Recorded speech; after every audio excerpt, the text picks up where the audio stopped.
And this week, the second Sunday of Lent, we hear about Jesus going to the mountain to pray.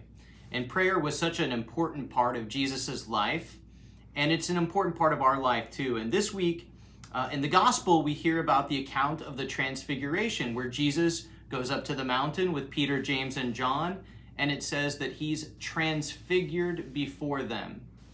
And that word transfiguration means that he has changed shape. That's what the word transfiguration means, is to change shape.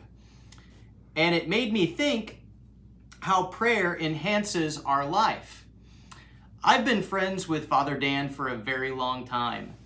But one thing I learned about Father Dan is that he doesn't like to drink plain water. He hates plain water. We have cases of this orange blast in the rectory.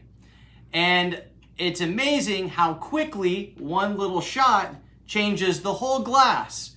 And it enhances the taste of the water, and he loves to drink it that way. But that is, in a sense, what prayer does for us.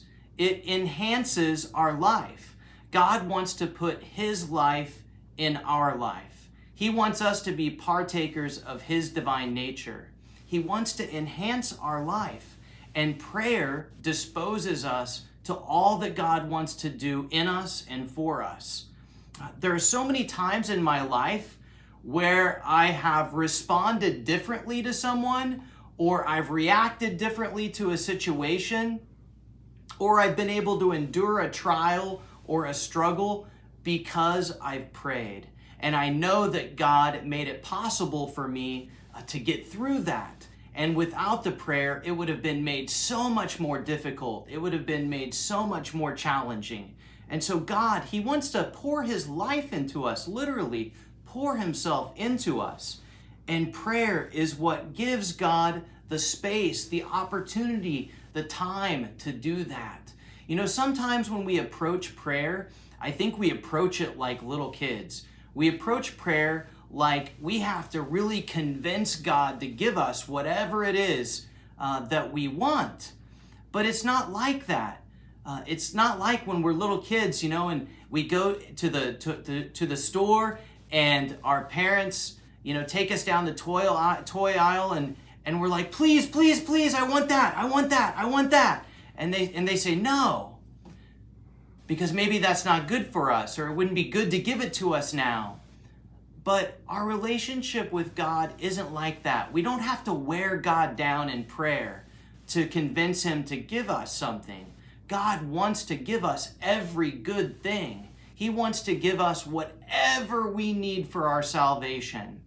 And sometimes when we ask for things for God in prayer, maybe the answer is never that it's never that he doesn't respond. The answer may be no, but it may be because that isn't good for us or won't help us on our way to salvation.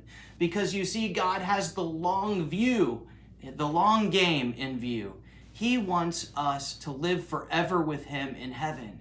And so whatever he gives to us is meant to aid us in getting to heaven. And prayer is not so much about changing God's mind. God is perfect. God is omniscient. He knows everything. He knows what we need. But prayer is about changing us. Prayer isn't about changing God. God is the changeless one, or he wouldn't be God. So prayer is about changing our minds and changing our hearts so that we can be disposed to receive all the good things that God wants to give us, so that we can live forever with him in heaven. That's what prayer is for. Prayer is to expand our hearts and to expand our minds, to literally change us, to change the shape of our life. Just as Jesus was transfigured on the mountain that we're going to hear about this Sunday in the gospel, he wants to change the very shape of our life to be more like his. But we have to give him the space and the opportunity to do that, and we do that through prayer. So make sure you take time each and every day to pray. Of course, the Mass is the most perfect prayer because it's the prayer of Jesus to the Father. But it's also important for us to pray each and every day, to pray with the scriptures, which are God's love letter to us, and also to spend personal time in just meditation, especially before we go to bed, just to ask the Lord to give us what we need, so that we can have our minds and our hearts changed, to be disposed to receive all the gifts that He has for us.